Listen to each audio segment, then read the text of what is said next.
Entre 1860 y 1870, mientras Pauster se dedicaba a sus tantas investigaciones, había un alemán miope, serio y de baja estatura. Estudiaba medicina en la Universidad de Göttingen. Se llamaba Roberto Koch. Era buen estudiante, pero soñaba con cacerías de tigres mientras atasajaba cadáveres.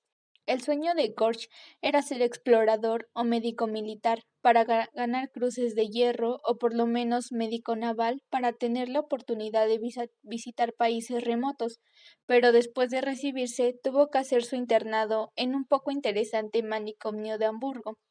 Él estaba enamorado de una chica llamada Emma Franz, a quien le rogó se casara con él, hablándole de los románticos viajes que habría de realizar alrededor del mundo. Emma respondió a Roberto que se casaría con él, a condición de que se olvidara de todas aquellas necesidades de una vida aventurera y se estableciera en Alemania para ejercer su profesión como un buen y útil ciudadano. Pasado un tiempo, los profesores y estudiantes de las facultades de medicina de Europa empezaban a interesarse por las teorías de Pauster y a discutirlas, pero Koch se hallaba tan aislado del mundo científico, parecía que su destino solo era consolar enfermos y salvar la vida de los moribundos, cosa que, naturalmente, no conseguía en la mayoría de los casos. Robert Koch estaba inquieto, la pasaba de un pueblo aburrido a otro aún menos interesante, hasta que por fin llegó a Bostein, en la Prusia Oriental, donde Frank Koch le organizó una fiesta para festejar su 28º cumpleaños de su marido. Le regaló un microscopio para que se distrajera. Este microscopio nuevo llevó a su marido a aventuras mucho más curiosas de las que hubiera podido encontrar en Tahití. Él expresaba amargas reflexiones con su mujer, como que no podía salvar a los niños de la difteria, pues él no podía curarlos, y que las madres llegaban a él pidiendo salvar a sus hijos. ¿Y cómo lo iba a hacer? Si ni el doctor más sabio de Alemania había podido encontrar la cura. A pesar de su brillantez, los experimentos de Pauster nada probaban acerca del origen y la causa de los padecimientos de la humanidad. No obstante, en 1873, los médicos más eminentes no ofrecían mejor explicación del origen de las enfermedades. Pauster dijo en París sobre los microbios y que ellos eran los asesinos de los tubérculos. Todo el cuerpo médico de París lo tomó como loco. Con palabrería insensata y a menudo idiota, era como los médicos luchaban contra las profecías de Pauster. Los bacilos del carbunco, que mueren con tanta facilidad en el portaobjetos, ¿cómo podían pasarse de los animales enfermos a los sanos? Entre los ganaderos y veterinarios de la época circulaban varias explicaciones en relación con el carbunco. Otras interrogantes surgieron. ¿Cómo podían estos bacilos resistir el invierno en los campos y en las montañas durante años enteros? ¿Qué sucedía cuando, después de haber frotado una lámina de cristal con un trocito de vaso pletórico, los veía esfumarse, desintegrarse y desaparecer? ¿Qué es lo que los conservaba vivos en los campos, mientras que en el espacio de 2 días mueren sobre las láminas de cristal? Koch halló la solución del enigma que convertía en lugares malditos las praderas y las montañas de Francia. Durante 24 horas había conservado una gota a temperatura del cuerpo del ratón, pensando encontrarla llena de hermosos filamentos. Los contornos de los filamentos se habían vuelto borrosos, y cada uno de ellos estaba tachonado en toda su longitud de pequeños óvalos que brillaban como cuentas de vidrio dispuestas a lo largo de los filamentos. Al observar de nuevo, comprendió que las cuentas brillantes estaban dentro de los filamentos. Los bacilos se habían convertido en aquellas perlas. Secó la gota pendiente y la puso a un lado. Al cabo de un mes volvió a examinarla. Allí seguían las extrañas sartas de perlas tan brillantes como el primer día. Entonces se le ocurrió un experimento. Tomó una gota de humor acuoso de ojo de buey y la colocó sobre la mancha seca que había dejado los bacilos convertidos en cuentas. Le sorprendió ver cómo las cuentas volvían a convertirse en bacilos ordinarios y más tarde en largos filamentos. Koch concluyó que las cuentas deben ser esporas de los microbios. Esa forma les permite soportar el frío, el calor y la sequía. Así debe ser como el microbio del carbunco se mantiene vivo en los campos transformándose en esporas. Es así como se embarcó en una serie de ensayos para ver si era cierta su conjetura. En 1876, Koch tenía 34 años cuando salió por fin del destierro de Wallenstein para contar al mundo que había logrado demostrar que los microbios eran la causa de las enfermedades.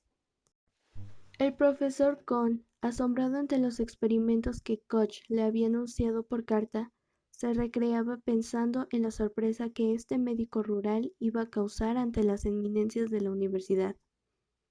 En esa noche memorable, como si sus experimentos hubieran dejado convencido a sus oyentes, les dijo: los tejidos de animales muertos de carbunco, bien estén frescos, putrefactos, secos o tengan un año de antigüedad, solo pueden producir el carbunco si tienen bacilos o esporas de estos. Terminó contando cómo se podía combatir la terrible plaga. Todos los animales que mueran de carbunco deben ser quemados inmediatamente después de morir. Si esto no es posible, deben ser enterrados a bastante profundidad, donde la tierra esté tan fría que los bacilos no puedan convertirse en esporas. En 1880 fue llamado por el gobierno alemán para formar parte del Departamento Imperial de Sanidad.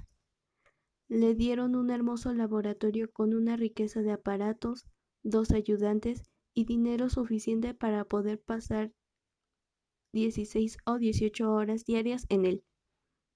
Todo lo que se sabía acerca de la tuberculosis era que se suponía que era causada por alguna especie de microbio, puesto que los hombres enfermos podían transmitirla a los animales sanos. Koch inmediatamente se puso a trabajar. Se dedicó a recorrer los hospitales de Berlín pidiendo que le entregasen los cadáveres de hombres y mujeres fallecidos de tuberculosis. Su trabajo lo hacía todo con un sistema tan metódico que produce escalofríos, ya que en toda la historia de la microbiología no se ha dado otro caso de un experimento hecho más a conciencia que este. Koch se dedicó a intentar el cultivo de los bacilos en gelatina de caldo de carne puro.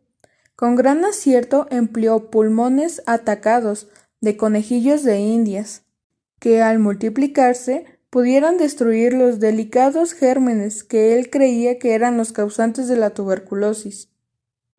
Un día, Koch se dio cuenta del motivo de sus fracasos, ya que tenía que preparar un medio nutritivo que se asemeje todo lo más posible a la sustancia del que está compuesto un ser vivo.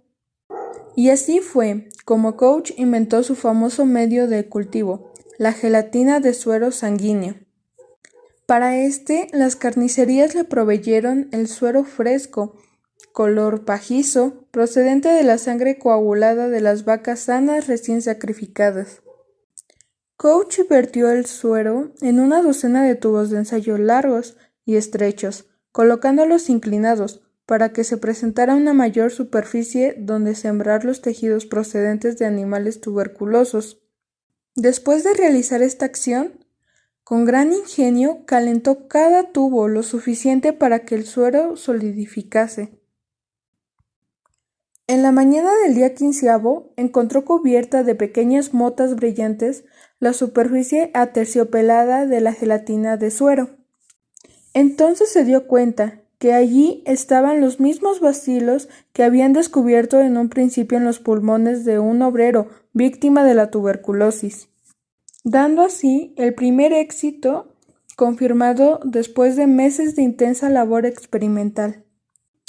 Koch obtuvo 43 familias diferentes de bastobacilos mortíferos, a partir de monos, bueyes y conejillos de indias tuberculosos. Dado a esto, se hizo traer al laboratorio tortugas, golondrinas, 5 sapos y 3 anguilas, para inyectarles sus preciados microbios.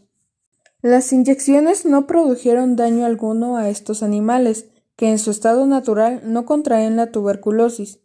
Los conejillos de Indias, al contrario, comenzaron a declinar, a tumbarse lastimosamente y a respirar con dificultad. Uno a uno fueron muriendo, con los cuerpos convertidos en un semillero de tubérculos. El cólera asiático había entrado a Europa en 1883, escapando de la India. Había llegado a Egipto y repentinamente estalló en Alejandría una epidemia mortífera que causó pánico en la Europa mediterránea. El virus asesino se infiltraba en hombres rebosantes de salud, les hacía retorcerse en los espasmos de una agonía atormentadora y por la noche estaban ya fuera de las garras de todo sufrimiento. Fue ahí cuando dio comienzo una carrera entre Koch y Pasteur, entre Francia y Alemania, para descubrir el microbio productor de aquel cólera que amenazaba el horizonte. Koch y Grafiki trabajaron haciendo la disección de los cadáveres egipcios de víctimas de cólera en un laboratorio sofocante. Mientras los dos equipos de rivales de investigadores se esforzaban frenéticamente, la epidemia comenzó a decaer de modo tan misterioso como había parecido. Hasta entonces, ninguno de ellos había encontrado el microbio alguno. Koch y Grafiki hacían sus preparativos para regresar a Berlín cuando una mañana el mensajero les dio la noticia de que el Dr. Trullier de la Comisión Francesa había muerto de cólera.